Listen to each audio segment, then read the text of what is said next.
Good evening, everyone. Thank you for joining us this evening for the Somers Town Board work session starting here at 7 o'clock on Thursday, May 5th, 2022. I'd like to make a motion to open up public comment. Second. All in favor? Aye. Is anybody here to make a public comment? On a non-agenda item. On a non-agenda item? Yeah. Okay. Hi. I'm If you Hello, could just gentlemen. state your name and for us. Sure. I'm Margaret DiLorenzo, and I just have a question about Van Tassel House and wanted to know, are there going to be renovations happening soon? I was just there last weekend and I didn't see anything happening. So just putting it out there. Well, we're not going to, well, it's public comment. So, but Okay. I'll briefly just answer that real quick. Okay. We have, we're in the talking phases of what we're going to look like. It's going to look like. We have done some cleaning there, known as the alley between the house and Bailey. So we started doing some cleaning there as well. Okay. Did she say Did she Van Tassel or Bailey? Bailey? No, Van Tassel. Oh, Van Tassel. There's no, Yes. there's no, nothing right now at Van Tassel, just from the norm. I thought you said Bailey. Sorry. Okay, because I was just reading an article from October and I thought we had a 1.8 million grant. So, but I'll wait to hear your comments. Okay. All right, thanks. Thank you. Thanks. Thanks. Anybody else here for public comment? No? Okay, then I'd like to make a motion to close public comment. Do we have anybody on Zoom? Anybody on Zoom? No. Second. All in favor? Aye. Okay. So town board items here. So let's begin with the Somers, our COVID update. Currently, we have 132 active cases here in Somers, and we have 12 new cases. Cumulative throughout the Westchester County, there's about 5,231 cases currently. So we've come up a little bit from last week from what we've seen, but we're still hovering right around that 120, 130 mark that we have. 130 is probably been the highest that we've had in the past couple of weeks. Hopefully with those numbers will start to come down here as the weather starts to get warmer. Did the county give you a positivity percentage rate, the percentage of people? I have that on we have that on the website, Yeah, I was just but wondering. I can. Yeah, okay, no problem. I just want. Our second item here today, we have a representative from Lincoln Hall, Noble Voorhees. He's the Associate Executive Director. We've asked Noble to come in and give us some information about Lincoln Hall and the programs that you have there. I'd like to open up the floor to you to kind of give us an overview of what's going on.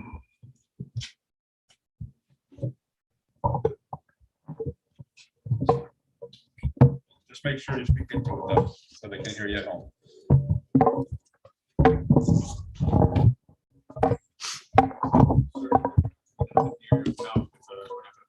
All right, is this good? Yeah. Very good. Got it. Very good. I got it. Good evening, respected town supervisor, elected officials, and fellow Somers residents. Thank you for giving me this opportunity to present on behalf of Lincoln Hall and speak about the incredibly rewarding and challenging work we do. Founded in 1863, Lincoln Hall provides specialized services for children, which reflect that all children have the potential to become responsible individuals with a sense of self-worth and respect for others. Lincoln Hall, in partnership with families, forms a community that believes in the lasting effects of focused, caring treatment, enabling children in our care to be more productive members of society. Through the Lincoln Hall programming, the goals are to provide children with the necessary tools to lead successful, productive lives after they leave our campus and return to their home communities. To this end, a partnership is formed with the youth, his family, to support and assist them in formulating realistic goals that begin on the first day on campus and continue long after one departs from on-campus care by providing aftercare and scholarship opportunities. Lincoln Hall is a residential treatment center licensed by the New York State Office of Children and Family Services, and contracted by local departments of social service throughout New York State, and also contracted by the Department of Health and Human Services Office of Refugee Resettlement. We provide specialized services for adolescent males ages 12 to 18 within our 3 campus-based programs. There are 3 distinct programs on our campus: the Empowering Youth Program, funded by New York State; the Raise the Age Program, also funded by New York State; and the Family Reunification Program, funded by the federal government. Our license capacity for these programs are currently 26 beds for the Empowering Youth Program, 8 beds for Raise the Age Program, and 100 beds for the Family Reunification Program. At Lincoln Hall, we are committed to providing a safe and nurturing environment for all children, adhering to the philosophies and principles of the trauma-informed care model, with a commitment to preventing the recurrence of maladaptive behavior upon completion of programs at Lincoln Hall.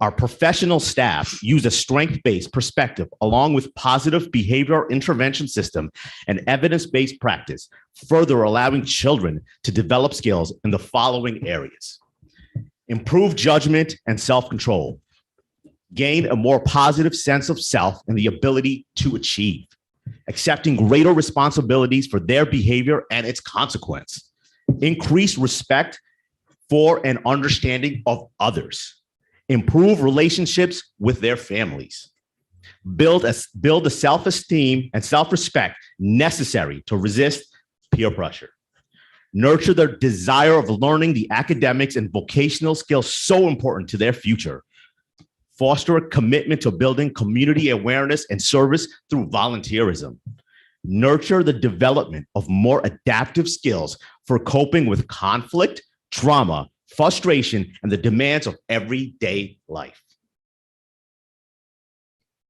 The admissions process for the Empowering Youth and Raise the Age programs are very similar.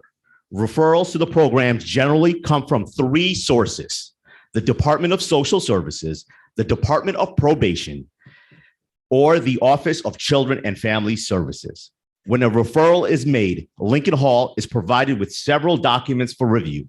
This includes court documents, family history, a psychological evaluation, a psychiatric assessment, the school records, including an individualized education plan. The various reports are reviewed by the State Director of Family Services and the Director of Clinical Services and the Director of Residential Services before a consensus is made as to whether a child is appropriate for campus programming.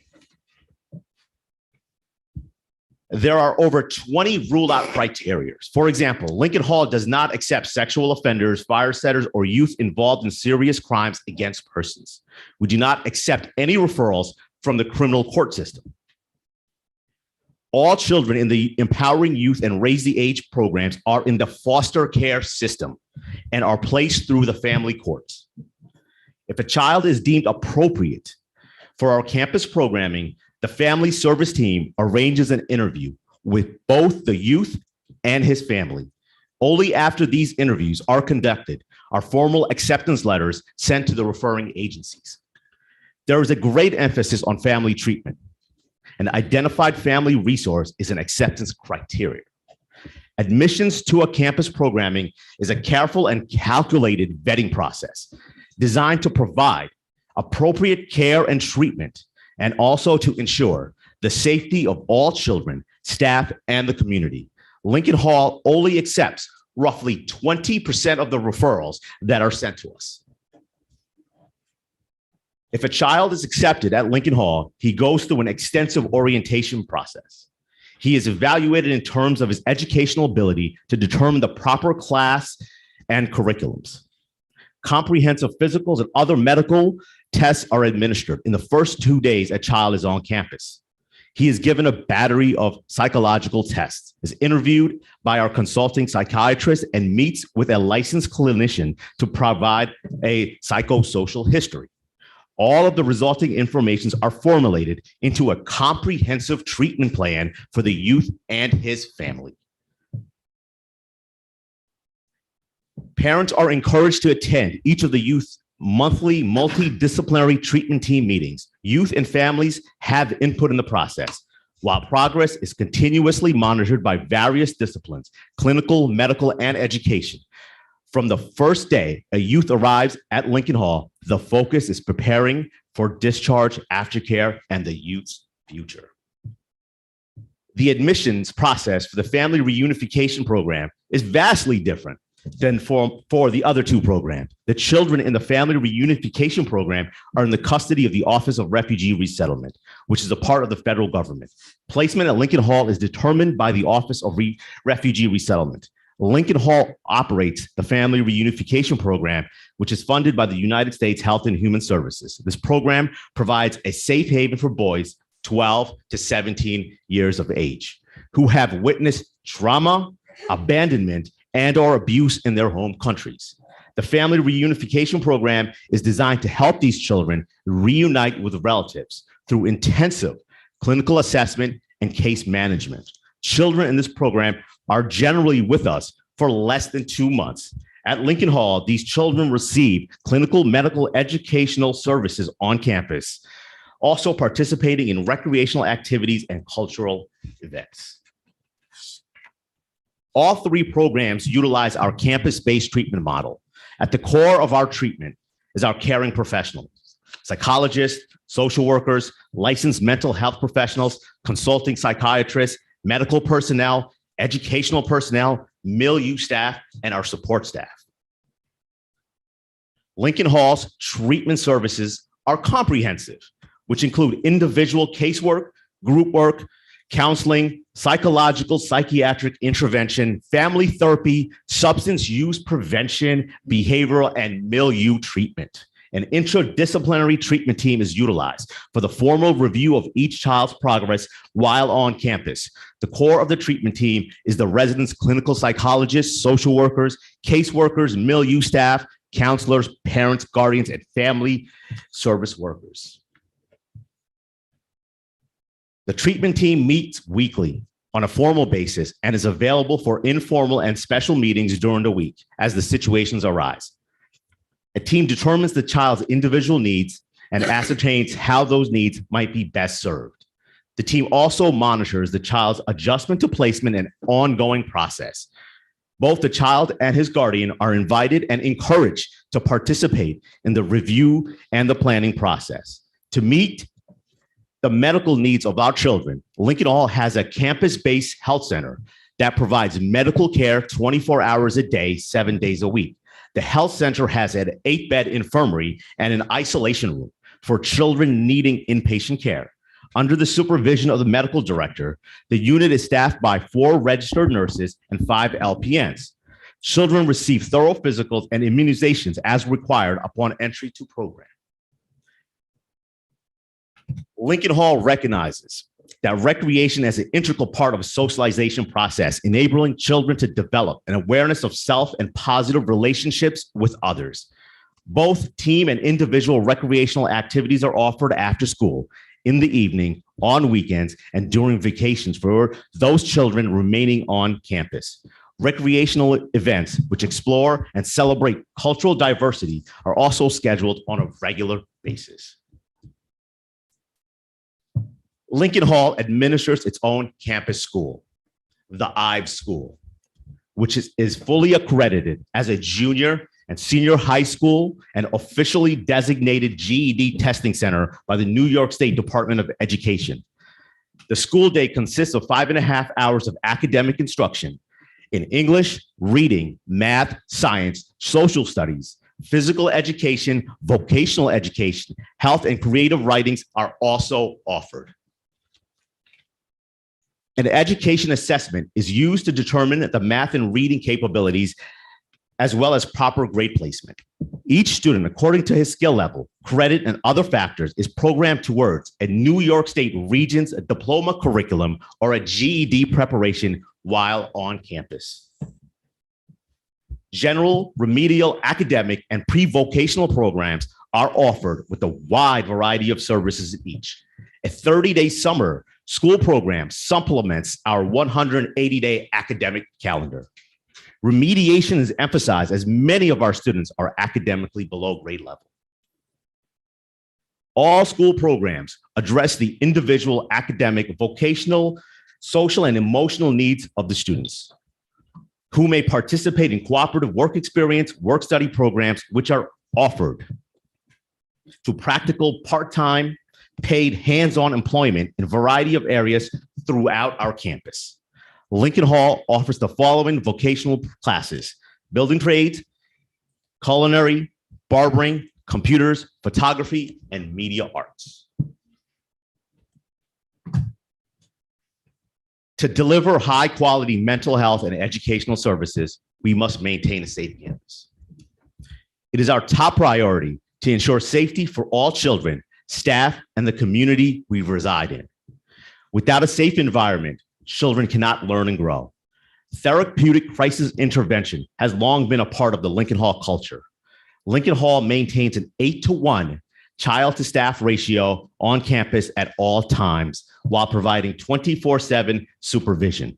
In addition to direct care supervision, Lincoln Hall has a team called Program Support that roam the campus 24/7 in order to provide additional supervision and security. Beyond the program support team, there are administrators on duty who also provide supervision and support at a third-tier level. Our supervision and security strategy is built similar to a defensive football team, with the front line being the direct care workers, the second tier being our program support, and our third tier being our administrators on duty. Over the past few years, we have invested in a new camera system campus-wide with strategic placements of more than 160 cameras covering all common areas, school grounds, and cottages. There are monitoring stations as well as designated computer access for appropriate staff to watch and review locations.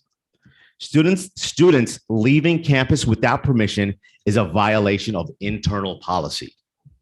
In an event a youth leaves from campus without permission, immediate notification is made to the supervisor on duty, executive leadership, and program support team, which initiates a campus and local search. The state police are also notified for assistance in a wider search area if needed. Success at Lincoln Hall is defined by the opportunities we provide to the children entrusted in our care. There's a saying on campus that you may leave Lincoln Hall, but Lincoln Hall never leaves you. For almost 30 years, Lincoln Hall has provided college, secondary education, and trade school scholarship opportunities for deserving youth. Successful alumni return to campus and speak with our current Lincoln Hall students. Over the last 5 years, Lincoln Hall has expanded our scholarship programming. We give out scholarships to both Somers and Kennedy Catholic High School. In addition, we have extended our scholarship outreach to underserved communities in Lower Westchester and New York City. Over the last 3 years, we have given out more than $300,000 in scholarship to deserving students. The major focus of Lincoln Hall for more than a century and a half has been to provide hope, caring, and treatment for generations of children, the vast majority of whom have been abandoned and neglected. There have been many positive success stories and, unfortunately, some tragic outcomes. By giving children the opportunity to learn, to change, and make decisions impacting their future, many lives have been altered for the better with the great work by Lincoln Hall. I would like to invite anyone who wants to learn more about Lincoln Hall to visit our campus. We would love to host an open house or invite community members for private tours.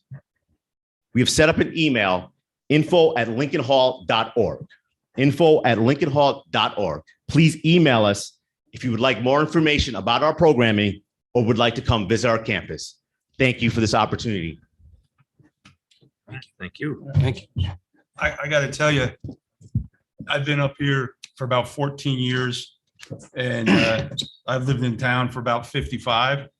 And I appreciate that. I've just, in about the last 15 minutes, I've gotten more information on Lincoln Hall than I've gotten in 55 years. So I appreciate you giving the information. You know, unfortunately, as you say, there've been incidents, and that's all we hear about. We don't hear about the success stories. You know, people forget that you had a state championship basketball team many years ago, and things like that. And I know there's a lot of different cases and people have different opinions on it, but what you just gave us is what I think people were looking for as to sort of your vetting and sort of who you take directive from.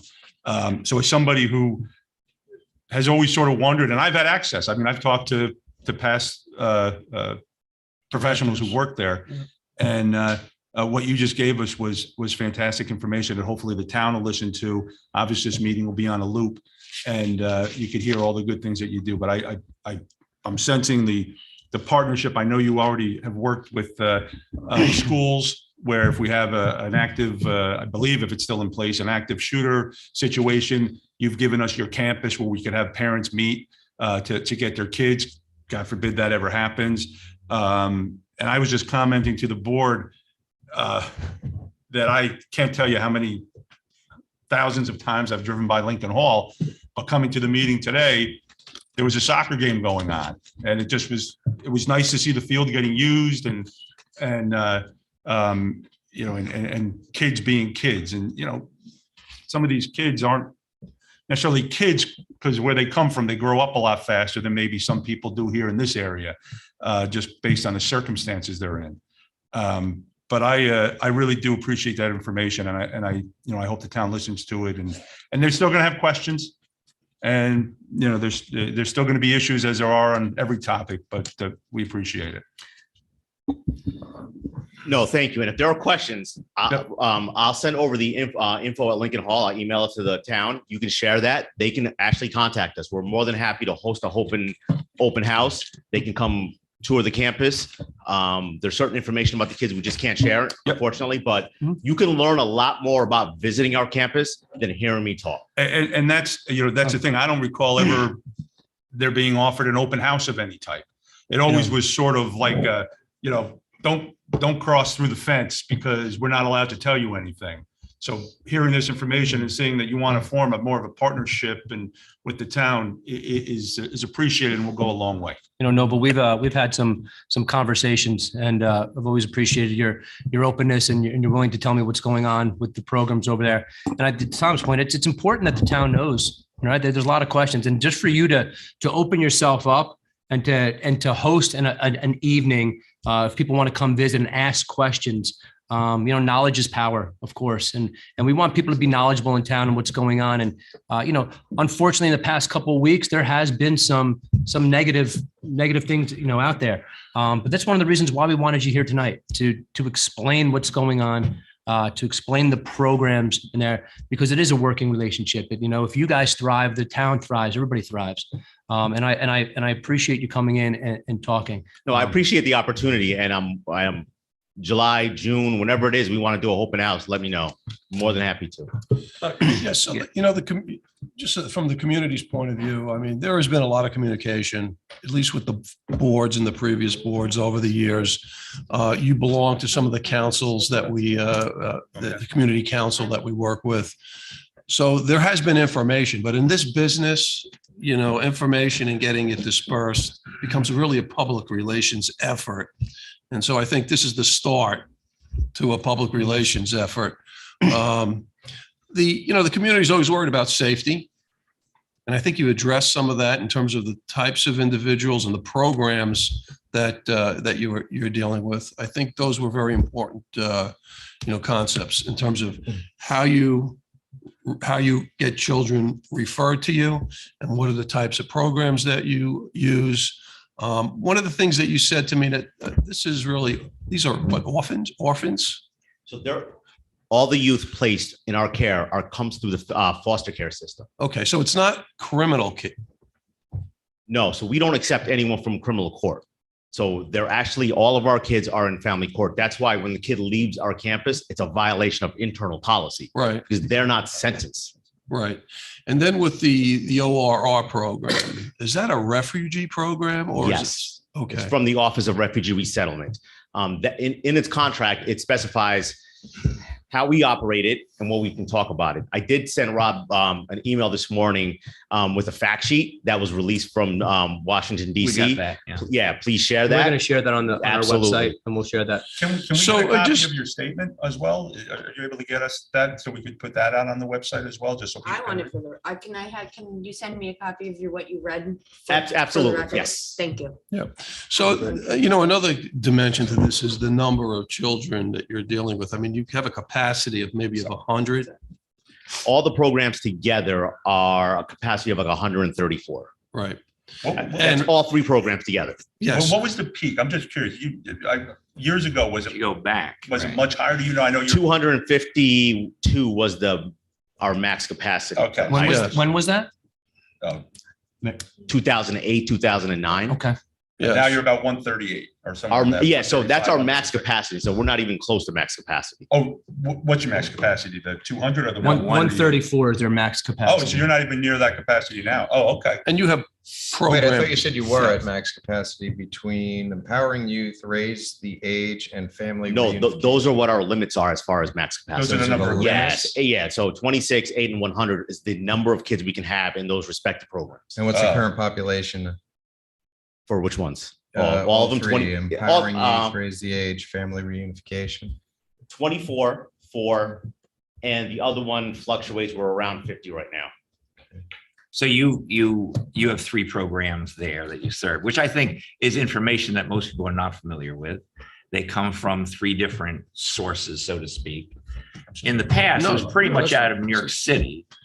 If you go back, Correct. or throughout New York State, actually, some of them. But majority of the kids were from New York City Right. till about 2011, Yeah. 12. And so you contract with various federal government and others for the beds, which they need at the point that they need them. So you get contract with those, even though they're not filled, that's your maximum capacity. Correct. Because that's what they're paying for. Well, no, we actually bill for how many kids we have in the empowering youth and raise the age kids. So we don't get paid for max capacity for those programs. Only from the family reunification. Correct. Yes, Yes. right. And you also spoke about, most of them are through foster care, all of them, you said. The family reunification and raise the age kids are part of the foster care system. And you said at one point that there was a big part of what you said was part of the program there is when you had meetings with the kids and the family. Correct. So I'm presuming that the family is the foster care family. No, so we are the foster, the family is the actual parent, grandparent, aunt, uncle. So the kids that are in our care are actually are in the custody of the commissioner of the county that they're from. Right. Okay. Can you explain the process, right? So for the family reunification program, so you have a young boy come, right? And explain the process from when he comes there, wherever he comes to, right? And finally gets dropped off at Lincoln Hall. Can you just explain the process that happens along the way so people have an understanding? We don't know about the process we can only speak about when the kid arrives. Okay. So I don't know all the extent of what happens prior to it. Where does the screening take place? So the kids are the screening process takes place in the Office of Refugee Resettlement. Okay. Okay. So you said earlier, when people are admitted, only 20% of the applicants are admitted, and you vet them, you go through their documentation. The kids who come through from the federal family reunification program, what kind of documentation do they have? So they have set documentations of how old they are, any kind of medical history that they carry along with them. Very few documentations they come with. Office of Refugee Resettlement does a lot of the fact finding for us, and then they determine the appropriate placement within their care network. So we're considered a shelter. So we provide them with safe care on our campus, education, medical assessments. And how long has that been a program for you? How long has it been a federal program? And how long has Lincoln Hall been participating in the program? We've been participating since 2012, I believe, or 2011. And And we did have somebody come back then and speak to it to tell from us that DC, yes. it was going much more that way than it was for the other two Right. programs. And the program has been around for 30, 40 years. Yeah. Mhm. Yeah, that's been happening for quite a while. Yeah. And so- those kids typically are with you for 2 months, you said. Less, yeah, but less, most of them are less than 2 months. What- And then they go to, I mean, they're presuming you're presuming they have family in the country. So there's already a relative, a connect already identified through the Office of Refugee Settlement. That's why they're here. So they wouldn't come if there wasn't a relative in this country that they knew For of. us, who come to us, 99% have them. There's an occasional one who doesn't. Yeah, there's always 1% or 2% that in any situation. And what happens to them? Yeah, I was gonna say. We notify OR and then they come and make the appropriate movements that they Oh, need. so they go somewhere else. to Yeah, Some other. yeah. So they have a program. lot of different levels of care. I'm sure. Like long-term foster cares and all of these different type of programs. We're just a shelter. We're meant to be a short-term intervention. Gotcha. So, when I'm dealing with the public, when children come into this setting, they may come in on a bus. There may be many more children on that bus. You're taking just the one or two that essentially That is correct. meets your contractual requirements. And then the bus goes somewhere else within the county, the state, or whatever to meet the needs of the rest of the individuals. Correct. That's a great question. Do they go to school together? You talking about your school? Or- They're all in the same building, but they have different educational programming. So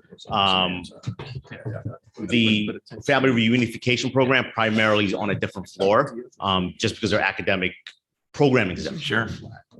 And so when you talk about summer school and the school year and all that, you're talking about a maximum of basically 34 kids. The ones who are there. Yes, the Empowering youth and raise the age is Right. 34 kids. that's it. So And that's then the the school. other ones rotate through. So we run our academic calendar year throughout. And Right. so all But three the other programs, kids are. they right. come in, yeah. Right. So one of the advantages is that they can walk out with at least some grades, in their. Hey, something's better than none, right? Yeah, absolutely. So But you don't have enough kids. I was just wondering whether you're ever going to have enough where you could re-enter, like Tom said.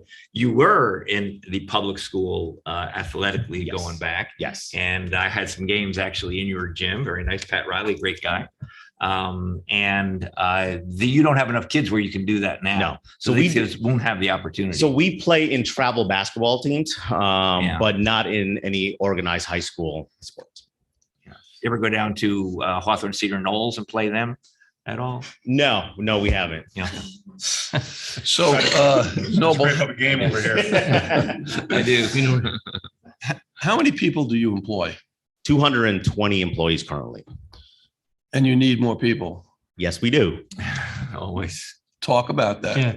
So And is that a like, security issue, right? With COVID and coming out of COVID, I guess with this security issue for that, are you starting to re-ramp the security up because people are starting to come back, or talk to the little bit? Yeah, to Tony's point. So About security. part of the reason our census is low is because of COVID. Like the family, everything just came to a slow grind. And it's still a very difficult process to get referrals, and the process is still very slow. So I don't anticipate our census shooting up any given in the next year at all.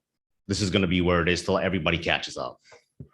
But you're looking for employees. We're looking for So about 200 30 employees to 220. provide, support in the school, support with direct care. We're looking for case managers. We're looking for social workers.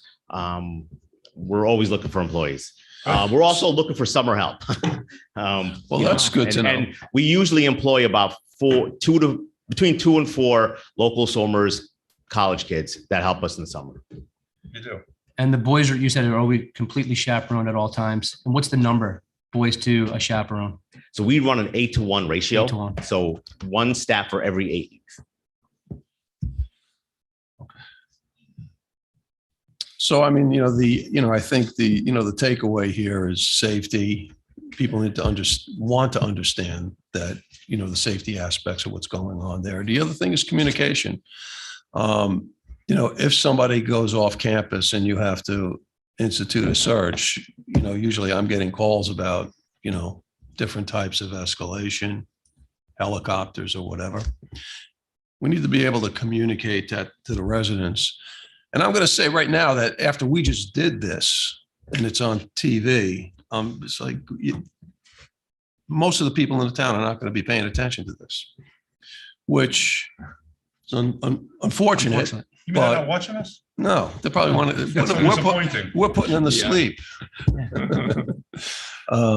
So, I think the takeaway here is communication and to understand that we're, in a safe environment. And Tony's 100% right, because I mean, it gets to the point now where with social media, where anytime there's a helicopter flying over, the first thought is, oh, somebody got out of Lincoln Hall. Well, we know that's not the case. I mean, we have Algonquin looking at their pipeline. We have NICEC looking at their wires. We have, just helicopters from West Point or where we're going over. And all of a sudden you look on up something.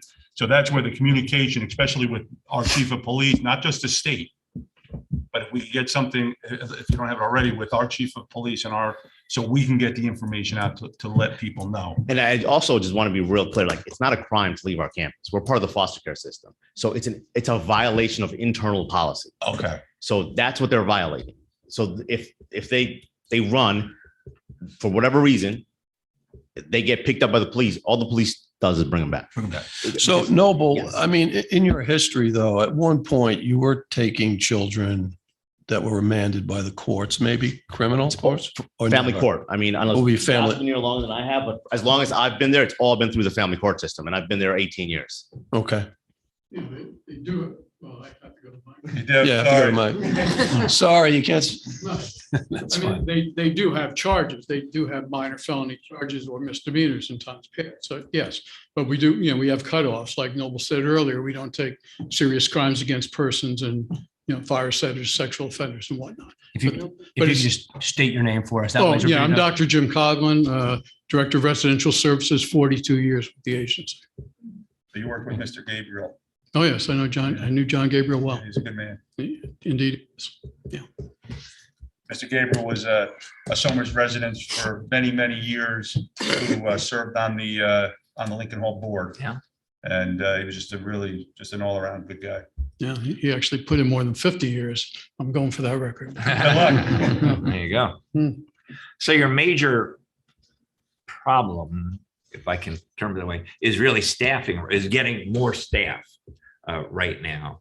But other than that, things are going pretty well for you, at least as what is required by you through the 3 programs and where these kids come from.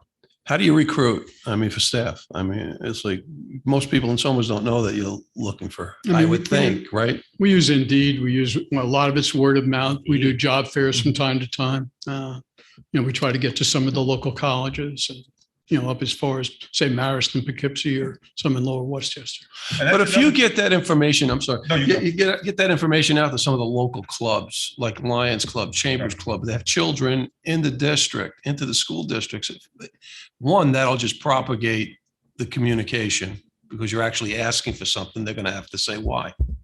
And the other thing, it may fulfill, some need, for you as well. Yeah, people who live in town and it's a 5-minute commute to campus and something like that. So I think there is an avenue there to, and again, reach out to the community. We have many people in town probably who are looking for jobs. As Tony said, they don't know they exist. And we have a lot of people that live in town that work on our campus. You do. We do. Do you have a number? Any idea? I recognize some of my Can you neighbors. tell what the I number? got lots in the room. Can you tell what the number guy is here? I would say somewhere around between Mahopac, Yorktown, Mount Kisco, somewhere around 30. Okay, good. That's great. But So since we're advertising for applicants, is it a wonderful place to work where people are treated very well?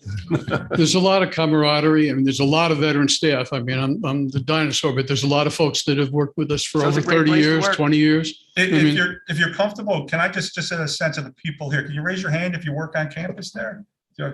Oh, that's fantastic that you Great came out to support. Great That is support. really, that's great. That's great. Thank you. Sorry. Yep. Thank you. Okay. Thank you, guys. Thanks. We appreciate you coming in, and thank you so much. And we do want to say sort of a recognition to the front page paper person back there, Mrs. DiLorenzo, who did a clothing drive. Was it clothing? I know, it's sports equipment. Sports equipment for Lincoln Hall. It was on the front page of the local paper. So thank you very much. Oh, that's a great idea. So while we're on that topic, thank you for the donations. So we have a come up with a little idea for donations. We have a school store that's housed in our IVE school, where the children in our care have an opportunity to earn points and redeem those points for stuff they like: candy, T-shirts, socks, whatever it is. Our next fundraising efforts will be a collaborative effort for the school store. So Margaret can come hang out with our kids and ask them what they would like, and we'll formulate a plan and get some items together. And that's going to be our next fundraising project. Just communicate it with us. Fantastic. Do you Yeah. need you need other things right now that for people who were wondering, whether it be sports equipment or other things? We're big on sports, but T-shirts and hoodies, socks and boxers are always great because that's what they ask for when they go home. And so, that's always top priority. Well, thank you, Margaret. Please try and keep us in the loop with all that. I thought it was fantastic it was perfect timing for the meeting tonight. So thank you very much. Thank you. And thank you for everybody who works there for showing up tonight. That's, a real great showing and support. And so we do appreciate everything that you do over there.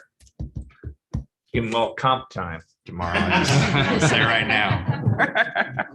So Thank you. thank you, guys. Appreciate it. Let's move on to number 3 on the agenda for the evening. You're welcome to stay for the rest of You're the welcome evening. to stay. Or Yeah, it's exciting. But I'd be out that door as quick as that person just was. You want to take a maybe Yeah, let's take a 5-minute break so they can get out. break? Yeah, make a motion. We take a 5-minute break. Second, anybody want a second? Well, no, I think there was a There question. was a question. Wendy? Yeah. Said anything public comments, non-agenda related. Yeah. That's correct. Speak about what you want. You can come next week during public comment. You can make a comment if you like. That seems a little unfair. Yeah, why don't we? Yeah. I make a motion to reopen public comment. Well, do you want to just, did you want to just state that, Wendy? Or Sure. Yeah, okay, sure. come on. Well, the process and. bring them back? I just never know when to come on. Sure. Wendy Nastasi. That all sounded very nice. And I'm coming to the party a little late because I just got back to town. The elephant in the room. Maybe I missed it. The people that were bussed in, the immigrants that came in illegally to our country. Apparently, I don't know, can someone verify that it's true, in the middle of the night, ending up in Lincoln Hall? Nothing was mentioned about them. Who are they? Are they in our town? If they already broke the law once, don't you think people in the town are on edge? And maybe this was all boring them because no one's talking about that, because that's what's on everybody's mind. So I think you brought it up. have you, Well, Noble's. you guys still- tiptoed around it. No. Noble's still here. The Office for Relocation and Resettlement is the program you're talking about. Yeah. These are, children that were unaccompanied from Wherever. overseas or anywhere. There's about what would you say, Noble? 50 or so in your, 50, in the yeah, program. Right now, yes. Okay, and that's been going on He has 100 beds. since 2012. I mean, the program has been in place. He's been participating in it as a not-for-profit, providing that service. I So- think that's, Do we know who these people are? Do we have IDs, That was the names? question So I if was there's, asking about. do the we know if documentation. something's going on in town, if it's coming from, That was the reason I was asking the question about documentation, and to Councilman Sirico's point, that? they have documentation. He said not currently much. Provided by the Federal Family Reunification but he said Board. there was not But where much. does that He said come there- he said from? there wasn't Where's much, the but root- I'm still talking. Sorry. Where does that originate? And I think the answer is he doesn't know and we don't know. And I think your point might be we should know. Yes, and doesn't our town, all the law-abiding citizens who are paying taxes have the right to know who's there? I would And think have so. names, photo IDs? Even if they're not citizens, shouldn't we know I would think these so. 50 people? No, I agree. I think they Don't should we have have a right? documentation. He says they do have documentation, They do. but the documentation comes from the Federal Family Reunification Board or Committee. And where do they get the documentation? What is their verification process? I'm curious as well, but I don't think Noble can answer that. But. So we just have a Screening bunch is- the of, screening is done by where's- them. Where's the point of origin is unknown, and I think Mr. Voorhees said it's unknown to him as well, under this program. so how do, Do you want to come back up, Noble? Absolutely.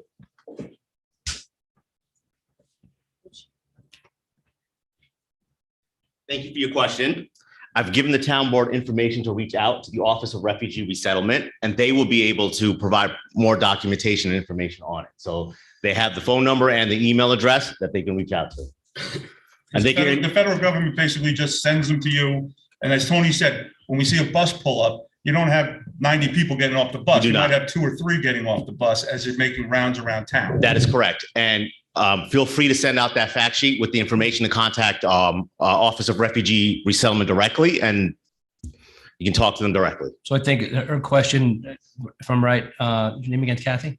Wendy. Wendy. That the process, the screening process is done from the Office of Resettlement first. That is correct. And they go through the full screening process there. From that, you're not you don't completely understand the full process that they go through of the screening process, but once the transportation, or you're responsible for them when they come onto campus. That is correct. So you don't, the in-between period, you're not privy to that information as well until they get to your. That is correct. And our requirements is they have to be under 18. And the kids that come here have what they call a sponsor, someone that they're connected to in this country. Right. And if that 1% that doesn't have the sponsor, right, or a family member, that 1%, as you said, mostly 99% get placed, that 1% goes back to where, and they try to. We let the Office of Refugee Resettlement know there's a discrepancy, and they will come to the campus and pick the person up. So Noble, once they go through the 30 days or so, they're typically here for 30 days, and then there may be some plus or minus that, Yeah. okay. They're here for 30 days and then they get placed with a family. So how does that transfer takes place? You know, Well, families come pick them up, and sometimes we drive the child to the family. Okay. Okay. And that could be anywhere, correct? That could be- Usually the Northeast. They're coming to Lincoln Hall. They're somewhere in the Northeast. That decision's made by. Yeah, they've figured out because there's shelters like us all around the country. Yeah, and so the Office of Refugee Resettlement goes through their own process and identifies this person needs to go to the Northeast. How many offices are there? A lot. A lot. Yeah, I'm curious how many offices. I know everybody talks about a bus went north and a bus went south. So I know there are organizations from Long Island up to Poughkeepsie. Do you happen to, just out of curiosity, do you expect that you will see any kids from Ukraine? No, because you have to have clinical staff, medical staff, and direct care staff that speak the language. Oh, good point. So there may be places, but the Lincoln Hall isn't one of them, or there. Absolutely not. So Yeah, there are at some point criteria there might be. that the government vets out before they send. So if we don't have the staffing to meet the needs, we can't take You it. don't speak Ukrainian? No? Thank you, Noel. You're welcome. Is that? so my question is, with this recent influx of people coming over our border that everybody knows about, how many, what's the head count that came to Lincoln Hall? Who are they? I believe And there's. how many more do we expect? And has Somers have any say in what's going on? Somers doesn't have a say in the federal programs that are going on. This program, it's the way I see this is that this program's been in place. The refugee program's been in place since 1980, right? This organization's been here since the beginning. I have no problem with Lincoln Hall. Well, It's I'll this explain. recent So what I'm influx. saying is that they have a capacity of about 60 people there. They've had that capacity since 2012. So they're operating at about 60 people right now in that program. So as you're seeing publicly that, refugees and border this are launching they're conducting business as they have, in the past. From my perspective, it's Which is communication why I with the think she public said and she has no safety. problem with Lincoln Hall. I didn't get my head count. What happened? Well, the head count says there's 50 people there. He under said, this program right How now. You must many have missed that part. specifically? But you got to They have a understand. maximum of 100. No, right? how many just came in? Well, not He said, What you have to understand is this program's been going on since 2012. We had somebody come speak to it. There just wasn't all of this media about it, about the buses at night. They've been getting the same people since 2012, refugee status, unaccompanied minors. It was happening in 2012, 13, 14, 15. Now it's just we have politicians getting on there saying, hey, there's buses going all over the place. And the people There were are- buses going in there before. Yeah, but people just didn't know it. Now we know. Well, we know it. They came here and they told us. They said our population has gone away from I'll say what they used to call them, the wayward youths, more to the unaccompanied minor refugees. They've been telling us that it's been in the papers and we've had it at our meetings in the past. So they have been telling us that for the last 10 years. Okay. So So I don't want to take up all no, your no, time. just I one think point. That I think part of this was to get an understanding of the programs that are there. The second part that I've taken away too, and that we thought we would go down, is that Lincoln Hall is willing to have a question and answer, Yes. and for people to come to Right. Lincoln Hall to take a tour and to ask those questions that you have. And they're willing to do that. And that's the next step that we'll take, and we'll set something up hopefully in June or July where people can come and we can have, people can visit Lincoln Hall and have an open forum and a discussion. But they're and never ask gonna But questions. he said he can't give out any information. They're not going to give you names. Well, not about the individual kid, No. because there's privacy rights, right? I understand that, but I still think Talk about a we population, should but not have an necessarily a kid. awareness of who is here.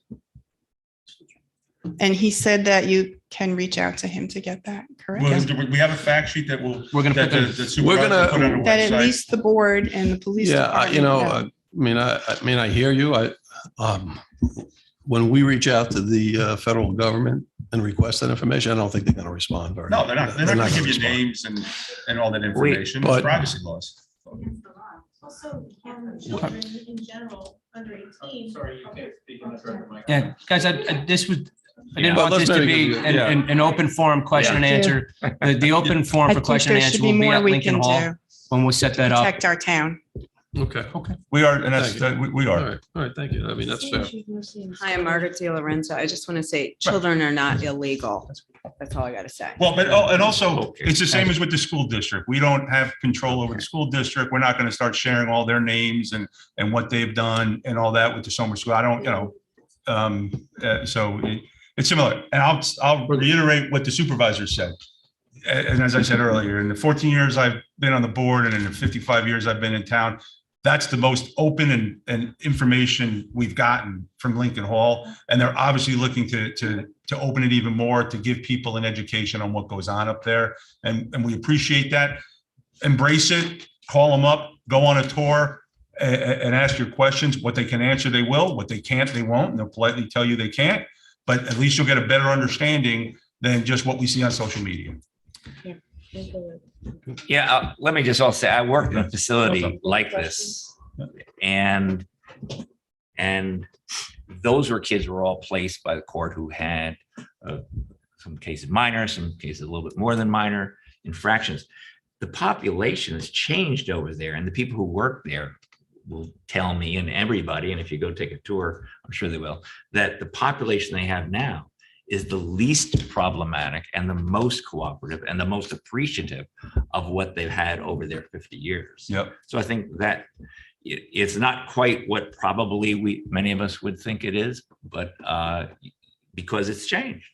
And from our perspective, probably for the better. And if we can end with this, again, just if you do have questions, specific questions, you can email info@lincolnhall.org. You can ask your questions. I'm sure Noble will get back to you. And again, we'll look to set up an open house. Yep, And we're gonna look to set up an open house and have That'd be great. have a question and answer day with them as well. right, Okay. I'm going to go on the tour. Okay, let's move on to number 3 here. Woodard and Current Professional Engineering Services Proposal, the HVAC System Design and Project Oversight. Anybody have any, you want to discuss about this? Putting in air conditioning. This is part of a grant that we got, right? Part of the grant, correct? From And we have Steve Robbins here. who- 150,000 from Senator Harkin, right? Is it- Hi. Do I have the right program I'm talking about? Steve Robbins. There are two grants. My name is Steve Robbins. I'm consulting town engineer. There are 2 grants that are going to be put towards modernizing and improving the efficiency and quality of HVAC here in Town Hall. One of them is a $100,000 grant from the State Municipalities Grant Program.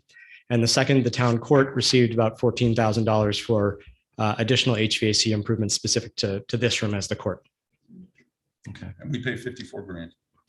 Steve, we're going to do some extensive opening walls here, and We're hoping not to do too much extensive. We're trying to find HVAC technologies that are minimally invasive, given the historic nature of this building. The intent of the project, not just to improve the efficiency of heating and cooling here in the building and reduce energy costs, but also to remove some of the window air conditioners, or all the window air conditioners where we can, and do so in a way that's respectful to the historic nature of this building. Are there limitations because of the designation of this building as a? There are.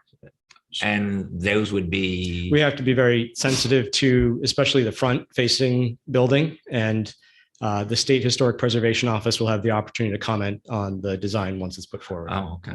so just the thought popped up in my mind. I mean, we did some, rewiring because of telecommunications requirements here. And there were limitations, I think, in doing that. I mean, if you have the opportunity to, if we have to run fiber optic cable throughout this building, I mean, just think, maybe consider whether this may facilitate that. Understood. Yes. Anybody else? Any question? Anything? Pretty straightforward. Like to Patty, just move this to the consensus agenda Yes. for next week. When would be the timeline on this?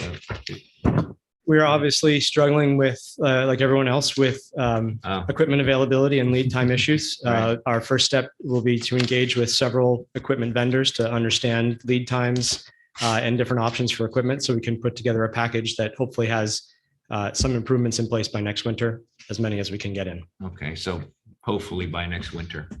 By winter 22, 23. We're looking to Well, be working on this in the fall. Got it. Good. Thanks, Steve. So consent agenda for next Thanks week. for all the help on the salt shed. Lots going on. Yeah, good stuff. Number 4 on the agenda here tonight is 2022 fireworks agreement. No, that's what everybody wants to hear about. On, Consensus agenda. we're going to go to consensus agenda here for next week. We are getting them. Where are we going to do it this year? We are doing it at Reese Park this year Reese Park. on June 25th. The rain date will be June 26th. We're having some great discussions with making it a full affair with the town, the Lions Club, the Chamber of Commerce, There you got it, huh? Sons of Somers.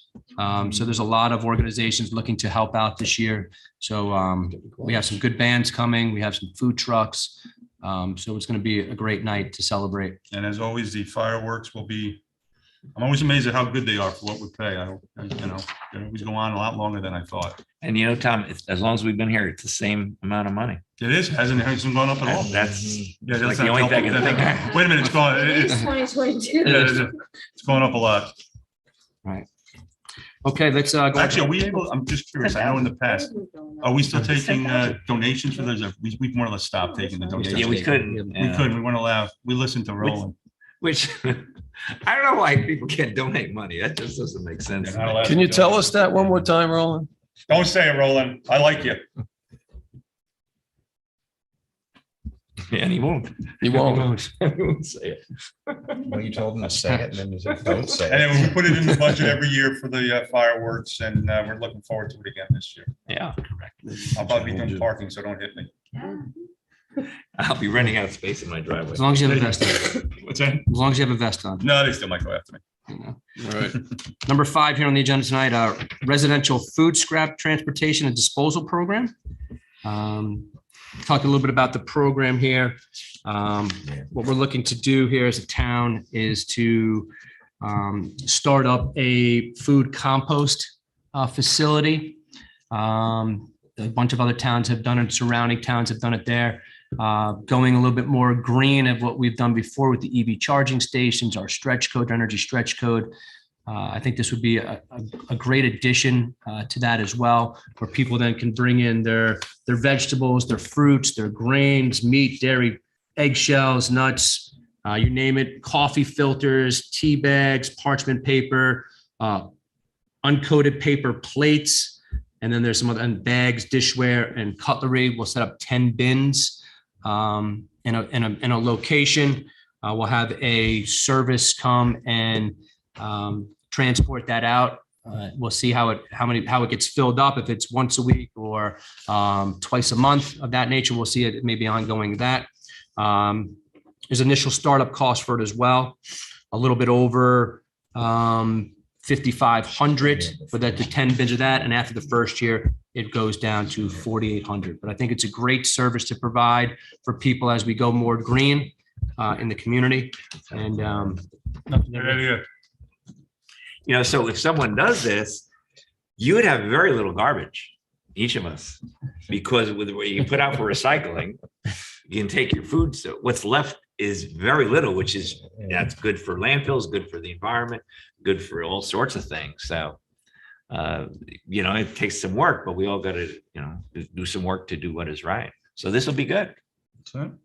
Good enough. Consensus. Yeah, that's fine. Consensus.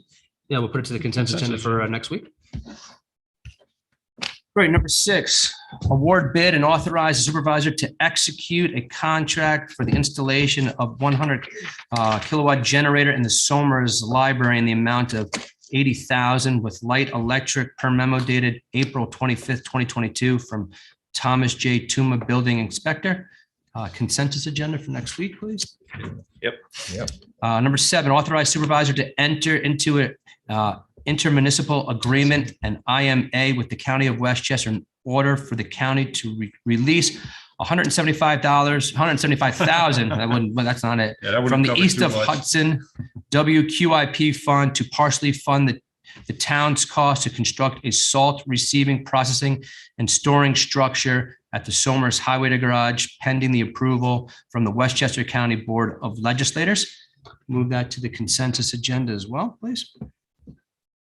Authorize a solicitation of requests for proposal to replace the original section of the annex and chimney caps per memo dated April 22nd, 2022 from Thomas J. Tuma, Jr., Building Inspector. Please move to the consensus agenda as well.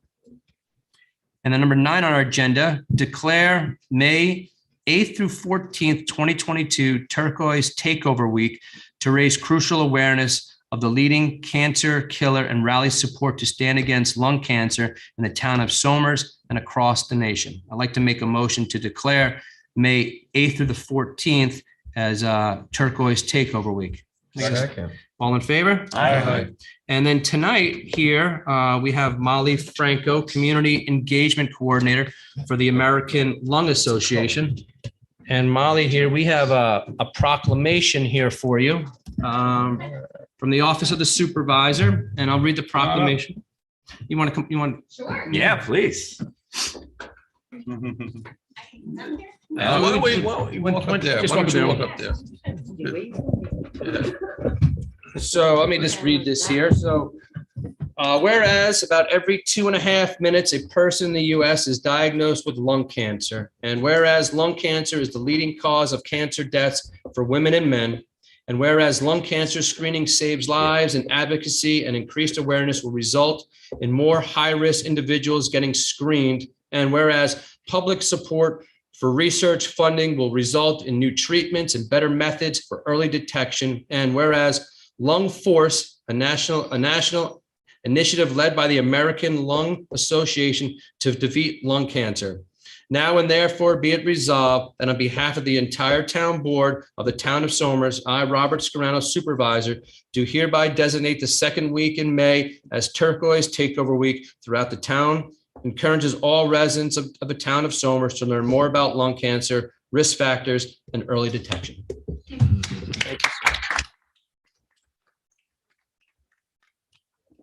Thank you, sir. I'll grab one. Can I ask why turquoise? Why the color of turquoise? Actually, I don't know. Okay. I know red ribbon, red ribbonry. Color that's designated. Okay, pink for, okay. 1, 2, 3.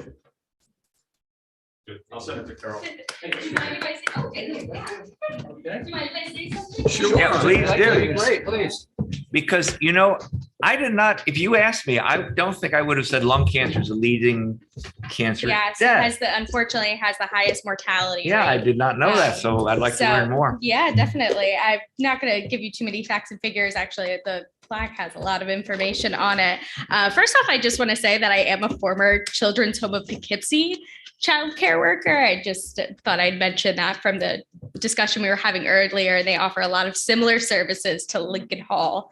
And that work is really difficult work, but it's the work that inspired me to go back to school for social work and ended me back up where I am today. So I definitely support what Lincoln Hall is doing. And a lot of those youth changed my life. So just wanted to start by that. But as for the American Lung Association, I just want to thank the town of Somers, Supervisor Scarano, and all of the council members on your acknowledgement of Turquoise Takeover Week.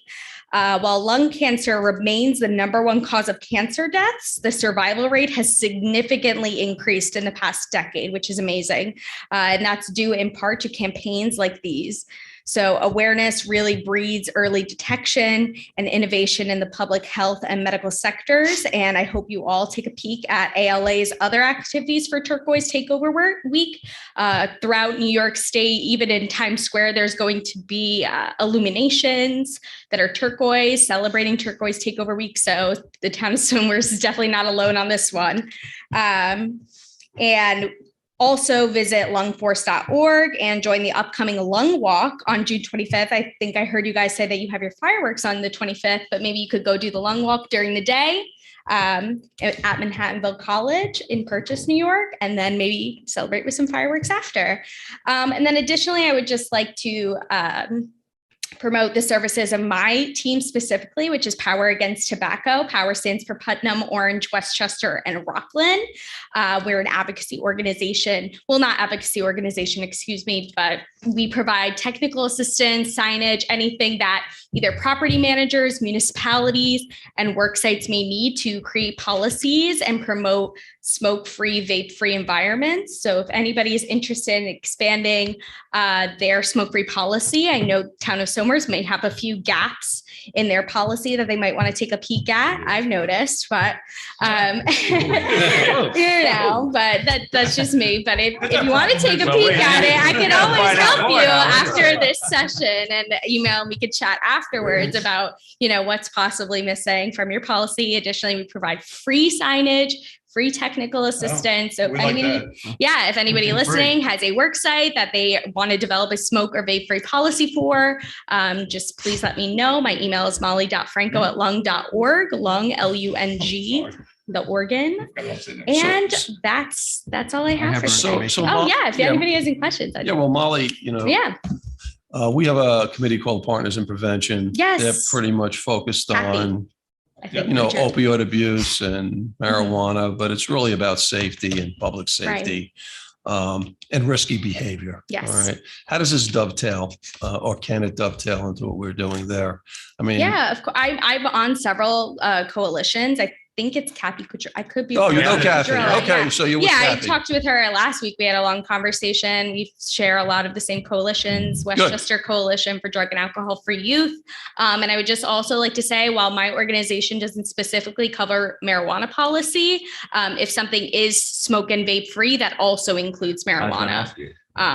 So that's also something to keep in mind. It's a way to maybe include that in your policy language without directly saying it. Are there any statistics that maybe show that, lung disease with, marijuana it's not unfortunately, it's not really my field. I could definitely get back to you on that if you're really interested. But I think in general, secondhand smoke, thirdhand smoke, and smoking obviously is going to really have a negative impact on your lungs, no matter what it is that you're smoking. Well, Molly, you know all the right people in the town. Yes, I definitely do. Amazing partners in Westchester. I was in Boston this past weekend, and actually on the no smoking, it would list vaping, tobacco, and marijuana. Yeah, a lot of municipalities right now. I just finished work in the city of Yonkers.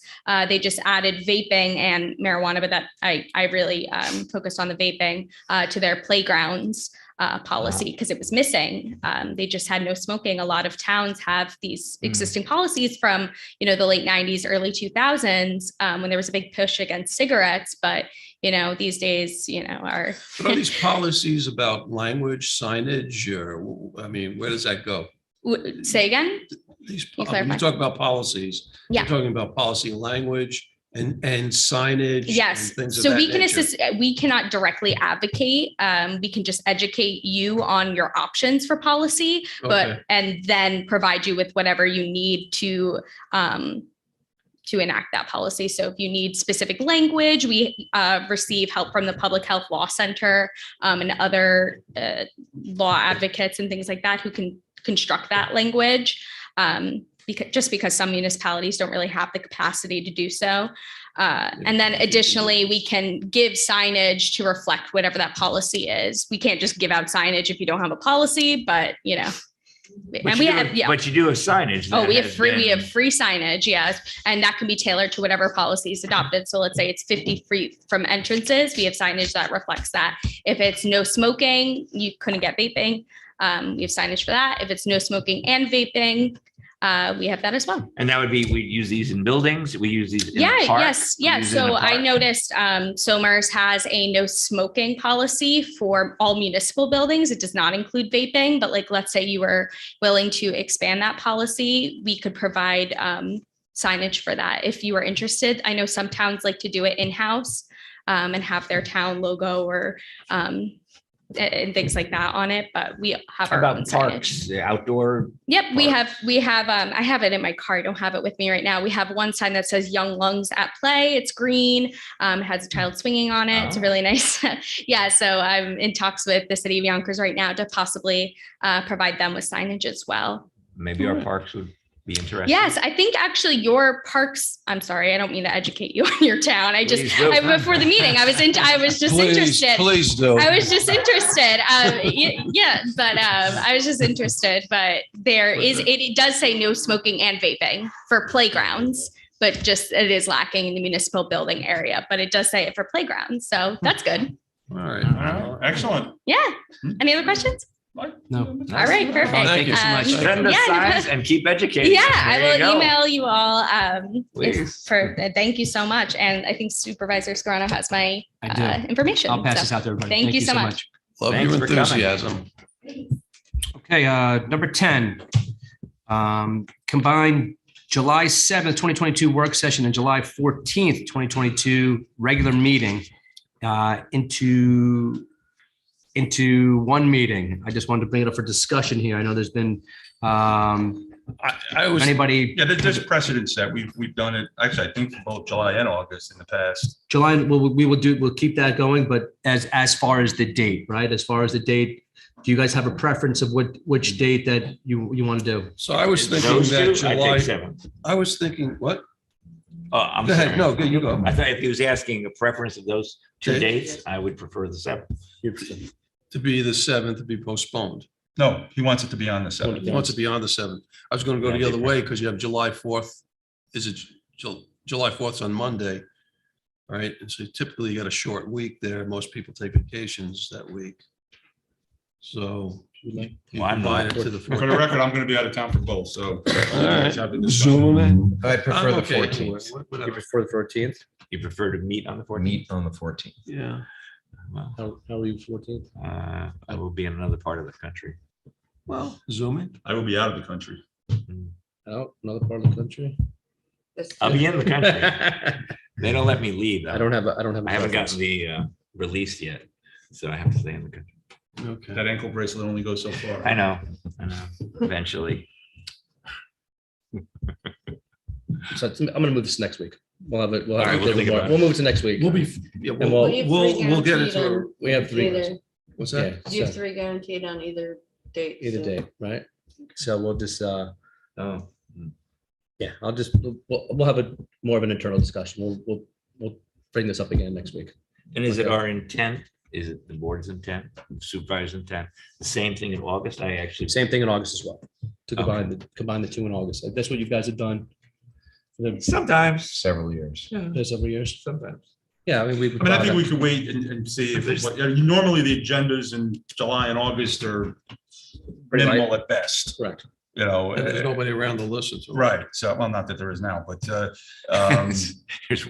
I think we can take a look at it, but that's what we have done for the last few years. Yeah, we'll combine them too.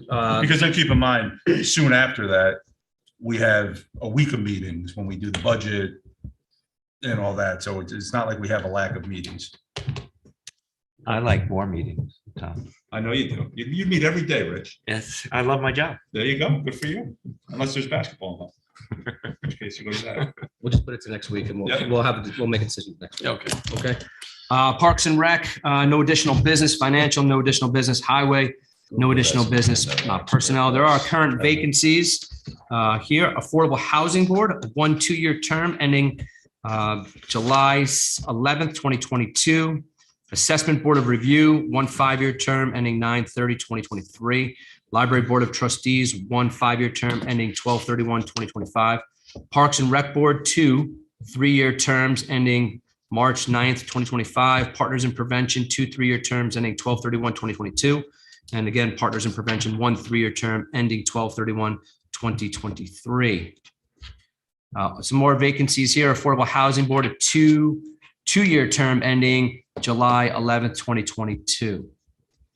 I'd like to acknowledge the retirement of Vicky DeSanto, Head of Children's Services, Children's Library, 2nd of Somers Library, effective April 30th, 2022. Vicky has been with the town of Somers for 15 years. Yeah, and I just make a quick comment. As somebody with, at the time, had younger kids, now they're 20 and almost 15.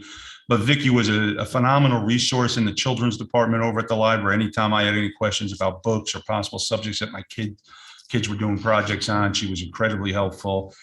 She was a smiling face in the children's department. And in addition, as we went through COVID, and I was the chair of the COVID, I'll call it the COVID task force. Vicky was more or less our liaison with the library and made every meeting, was very helpful, keeping us informed with what the library was doing, what protocols they had in place, and just always putting the safety of the public and the employees over there ahead of everything. So we will miss her. She's a super nice person, and she did a great job. So we do thank her. Anybody else? So I'm going to make a motion to acknowledge the retirement of Vicky DeSanto. Can I get a second? Second. All in favor? Aye. So moved. With regret. Acknowledge the resignation of Flo Broadley as a member of the Somers Energy Environmental Committee, which serves at the pleasure of the town board, and make her a guest member effective April 16th, 2022. I'd like to make a motion to acknowledge the resignation of Flo. Second. All in favor? Aye. So moved. Thank Now, you, Flo will Flo. still be going if you know. Thank you, Flo. Yeah. Yeah, Flo will still be going. Flo is a font of Flo will still information. go, right? Yeah, she was always going. She's a font of information. She has knowledge on all sorts of topics. Flo's got to go. And I've worked with her up on Heritage Hills on a couple of other things, and she's always been very helpful. So again, like Richard said, she's not going anywhere. She's just probably taking a little breather. I don't know. She's a but barrel of energy. No She doubt is. about She's that. great. She's Yeah. great. So thank you, Flo. Yeah, anything she does. Flo she's great don't at. go, right? That's it. You're gonna find something. I had to say We're beating a that. dead horse now. Yeah. Fine. So there's no additional business for planning and engineering. There's no additional business for the police. The proposed consensus agenda. Anybody have anything for that? I'd like to make a motion to keep it as is. Right. This is National Historic Preservation. Yes, it is National Historic Preservation Month. The calendar looks like May 12th, we're doing our town board regular meeting. June 2nd, town board work session, June 9th, our town board regular meeting, and we will talk about the July next week. There are some announcements here. Household Recycling Day at Sprain Ridge Park in Yonkers. That is this Saturday, May 7th. That's from 9 a.m. to 3 p.m. And that's at Sprain Ridge Park, 149 Jackson Avenue in Yonkers. Another one here is the Somers Lions Club Carnival, Wednesday, May 18th to Sunday, May 22nd, here at the Fireman's Field on Route 202. St. Luke's Episcopal Church medical supplies, T-shirts and socks collection for Ukraine war victims in conjunction with Arena Portenka, world-renowned pianist from Kiev, Ukraine. So what they're looking for is medical supplies needed, large bandages, elastic wraps, surgical tape, tourniquets, etc. T-shirts are needed in the following colors: khaki, dark green, brown, sand in short and long sleeve and sizes, large, extra large, and double X. Socks are needed, medium to large, and that is through May 19th, 2022 at St. Luke's Church, 331 New York, Route 100. You can visit their website. Lasden, Friends of Lasden Park and Arboretum presents the 100-acre wood exhibit, Forest Friends, open on select days through Sunday, May 29th. That's at Lasden Park, 2610 Amawalk Road, Route 35, Katona, New York. You can visit their website as well. I believe that is all we have for this evening. Do Anybody we have the anything to close? information about the Ukrainian aid on our website, or? We do have it on our website. We I'd do, like to- so if Channel someone wants 20, to it's know. on there. Okay, You can see the information there. I looked at it last night. It's on there. yeah, that's good, because, we're all Ukrainians at the moment, so we can help. I think we have to wish all the mothers, or want to wish all the mothers. Happy Mother's Day. Watch how I phrase that. Hey, well, Carol's watching. We You must. have to, She's Yeah, like- so it's great to everybody do Happy some Mother's Day, real nice everybody. planning for mom. Yeah. And for all the Mom deserves it. the boys and girls out there this Absolutely. weekend that are making their communions, Yes. big weekend going on for that as well. So if anybody has anything else, I'd like to. Is that Lions Club? Is that race? Is that still on for Saturday? The Lions. Yes. The track meet is, yes. The track Because meet of is. the weather. it's still Yeah, on? but as of right now, I haven't heard anything if it's canceled or not. 10 till 4, 10 a.m. till 4 p.m. Yes. And it's the largest in Westchester. Largest in Westchester. Oh, yeah, I Learned that know a last lot of night. high schools are going there, and they have some pretty famous runners coming to come run in a featured race, I think, to kick it off. I think it's not. We'll be there. Anybody else? I'd like to make a motion to conclude tonight's work session for Sure. Thursday, May 5th, 2022. I guess, Second. all in favor?